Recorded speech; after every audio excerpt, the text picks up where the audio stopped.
14 February 2026चा तो दिवस होता. 28 वर्षाची विधवा सुमन तिच्या पती गेल्याच्या दुःखामध्ये घरी बसलेली होती. तिचा 55 ते 60 वर्षांचा वयस्कर सासरा तिच्यापाशी आला आणि म्हटला की आज 14 तारीख आहे, व्हॅलेंटाईनचा दिवस आहे. त्यावेळेला ती सून त्याला म्हणते, हो मग काय करायचं? त्यावेळेला तो तिचा सासरा म्हणतो की मी तुझ्यावरती खूप प्रेम करतोय, माझं तुझ्यावरती प्रेम आहे आणि तू माझी होशील का? आता हा सण व्हॅलेंटाईन विदेशातील लोकांचा सण, त्यातल्या त्यात भारतामध्ये तरुण पोरं हा सण साजरे करतात. पण ज्या वेळेला एक वयस्कर व्यक्ती हा सण साजरा करायला लागतो, तो पण त्याच्याच सुनेसोबत, त्यावेळेला असं काही घडतं याची कल्पनाही तुम्ही केली नसेल. ज्यावेळेला तुम्हाला ही पूर्ण बातमी समजेल त्यावेळेला म्हणणार आहात की कलियुग आहे, खरंच कलियुग. तर मित्रांनो, ही घटना सोशल मीडियावरती व्हायरल आहे. पूर्ण स्टोरी सांगतो, व्हिडिओ शेवटपर्यंत बघा, लाईक नक्की करा.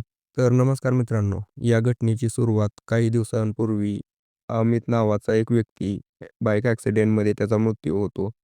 वय 30 वर्षे असलेला हा अमित घरी चाललेला होता कामावरून. त्यावेळेला अचानक त्याचा ॲक्सिडेंट झाला, जागीच मृत्यू झाला. त्याच्या पाठीमागे त्याची 28 वर्षाची पत्नी सुमन आणि त्याचा बाप रामपाल, 55 ते 60 वर्षे वय, हे दोघंच आता घरामध्ये राहिलेले. याची काळजी हा अमित दिवसभर मेहनत करायचा, त्याच्याच पैशावरती यांचं घर चालायचं. आता यांचं घर पूर्णपणे वाऱ्यावरती पडलं होतं. विचार पडला त्याच्या बापाला रामपालला की कसं चालेल घर. पण दुसरीकडे त्याची सून जी होती सुनीता, तिला समजत नव्हतं की तिच्यासोबत काय झालं. आत्ताच 5 ते 6 वर्षापूर्वी लग्न झालं होतं आणि तिचा पती तिला अचानक सोडून गेला. अजूनपर्यंत मूलबाळ नव्हतं झालेलं. कोणाच्या सहाऱ्याने जगणार? रामपालचा पोरगा अमित याला हे जग सोडून जाऊन थोडेच दिवस झालेले होते. त्याची अजून चिता पण शांत झालेली नसते. पण त्याचा बाप रामपाल एवढा बेकार माणूस, 14 फेब्रुवारी 2025ला तो त्याच्या सुनेपाशी जातो आणि म्हणतो की पोरगा तर गेला, तुझा नवरा गेला, विधवा झाली, आता तुझ्या पाठीमागे कोण नाही, ना मूल ना बाळ, कशी जगणार आहे? आता ती रडायला लागली आणि म्हटली काय करू मी? त्यावेळेला हा रामपाल म्हणतो की तू काही करू नको, जे काय करायचं ते मी करतो, तू फक्त माझ्या सहवासामध्ये ये. आता तिला समजत नाही की काय बोलतोय हा म्हातारा, एकतर सासरा आहे आणि याचा पोरगा मरून थोडे दिवस झालेत आणि हा असा बोलतोय.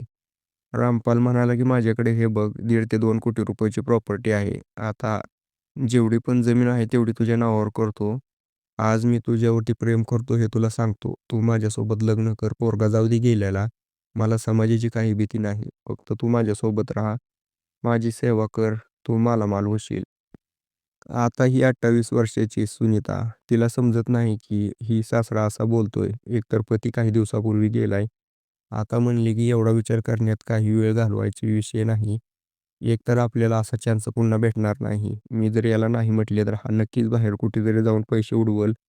त्यामुळे या ठिकाणी ही सुनीता त्या रामपालला होकार देते. या दोघांमध्ये संबंध बनतात त्या दिवशी. ती 14 तारखेची रात्र कशी तरी गेली. पण 15 जानेवारी 2026चा तो दिवस. सकाळ सकाळ अचानक त्या रामपालची सून सुनीता घराच्या बाहेर ओरडत आली. आता आसपासच्या लोकांना काय समजेना. काय झालं? कोण म्हणायचं की हिचा पती गेल्यामुळे डोक्यावर परिणाम झाला त्यामुळे ओरडती. पण ती ओरडायला लागली आणि म्हटली की माझ्या सासऱ्याला हार्ट अटॅक आलाय. तो संपलाय. आता काय करू मी? कोणाच्या सहाऱ्याने जगू? सगळे आसपासची लोक गेली त्या ठिकाणी बघितलं तर हो, खरंच त्या ठिकाणी पडलेला होता रामपाल. डॉक्टरांकडे घेऊन गेले पण काही उपयोग झाला नाही. त्याला जाऊन जास्त वेळ झालेला होता. आता काय करायचं?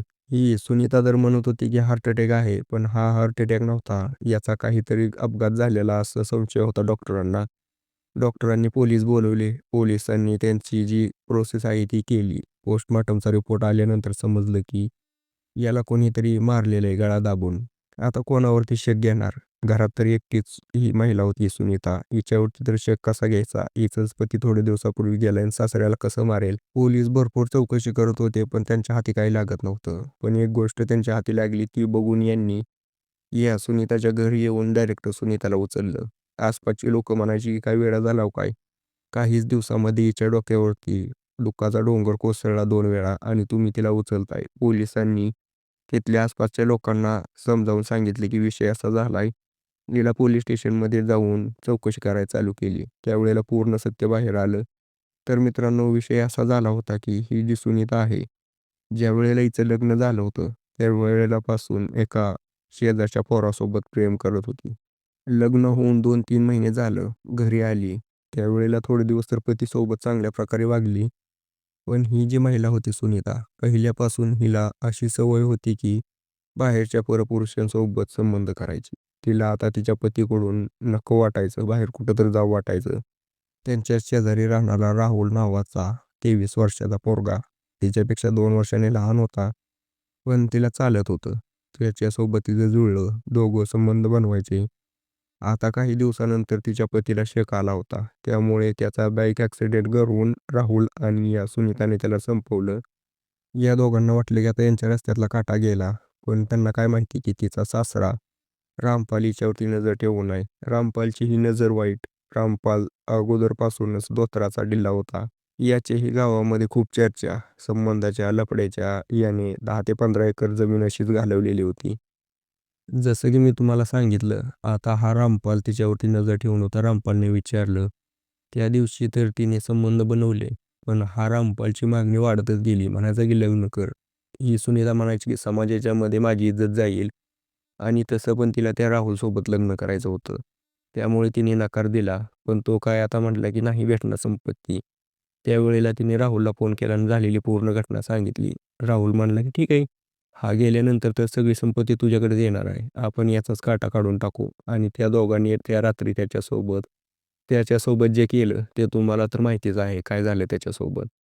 याच्यानंतर पोलिसांनी या दोघांना अटक केली. आता त्याच्यामध्ये या दोघांवरती गुन्हा दाखल झालेला आहे. दोघं आता जेलमध्ये आहेत. बाकी मित्रांनो, तुम्हाला याच्याबद्दल काय वाटतंय मला कमेंट करून नक्की सांगा.